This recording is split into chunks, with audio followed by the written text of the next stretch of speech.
এক পা পুরোপুরি অচল, চাকার উপর ভর করেই কাটে কোহিনুর বেগমের জীবন। বেঁচে থাকার তাগিদে একসময় ভিক্ষাবৃত্তি করতে হলেও সেই করুণ জীবন ছেড়ে আজ তিনি একজন স্বাবলম্বী উদ্যোক্তা। মাত্র ২,০০০ টাকা সহযোগিতা পেয়েই বদলে যায় তার জীবনের গল্প।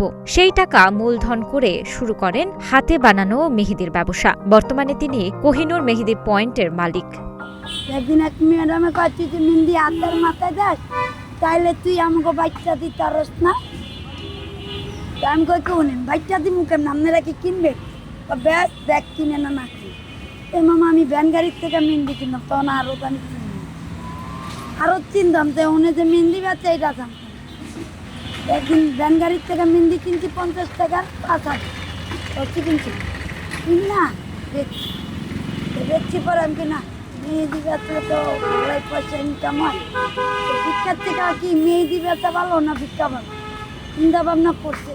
রাস্তাঘাটে চলার পথে প্রায়ই চোখে পড়ে শারীরিকভাবে সুস্থ সবল হয়েও অনেকেই ভিক্ষাবৃত্তিতে জীবিকার পথ হিসেবে বেছে নিয়েছেন। কিন্তু সেই ভিড় থেকে নিজেকে আলাদা করেছেন কোহিনুর। কারো করুণার উপর নির্ভর না করে নিজের পরিশ্রম আর আত্মসম্মানকে পুঁজি করে বেছে নিয়েছেন উদ্যোক্তার পথ।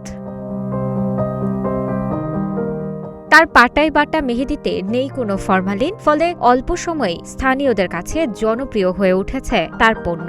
সেটা হলো মানুষকে অকর্ম করে দেওয়া আর কি, তার দক্ষতাটাকে বিলীন করে দেওয়া। কিন্তু কোহিনুরের যে কর্মদক্ষতা, সে হাঁটতে পারে না, কিন্তু তার মধ্যে যে প্রতিভাটা আছে না, আমি কর্মের মাঝেই আমি আমার লাইফটাকে আরও এনজয় করব, আরও প্রসারিত করব। সে কারণে আমার মনে হয় যে বাংলাদেশের প্রত্যেকটা নাগরিককে এগিয়ে আসা উচিত। এদের মতো যারা আছে তাদেরকে সাহায্য সহযোগিতা করে আরও উপরের দিকে তোলার প্রচেষ্টা করা, এবং যারা ভিক্ষাবৃত্তিক আছে তাদেরকে এই রাস্তাটাকে প্রদান করার জন্য আমার মনে হয় যে সবই।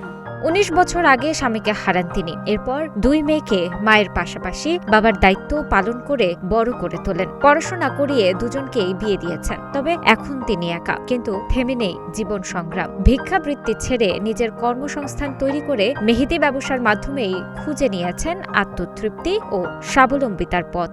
ভিক্ষা করি না, আমার মেহেন্দি ব্যস্ত মনে করেন মামা। এবারে লোকের আরেকটা মামা উঠে কি তুই শামসুল হক মামার কাছে, আমি মামার কাছে গেছি। আমি তো মামা তা কি বউ নেই ভিক্ষা কর্ম, আমি মেহেন্দি বেচা কর্ম করে রাখাম।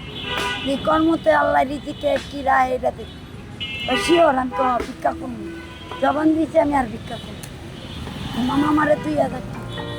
সহায়তার হাতটি ছিল মাত্র ২,০০০ টাকার, কিন্তু সেই হাত ধরেই বদলে গেছে কোহিনুরের জীবনের গল্প। ভিক্ষাবৃত্তির অসহায়তা পেছনে ফেলে এখন তিনি নিজের পায়ে দাঁড়ানোর লড়াইয়ে সফল এক উদ্যোক্তা। তানাজা আফরিন, গ্রিন টিভি ডিজিটাল।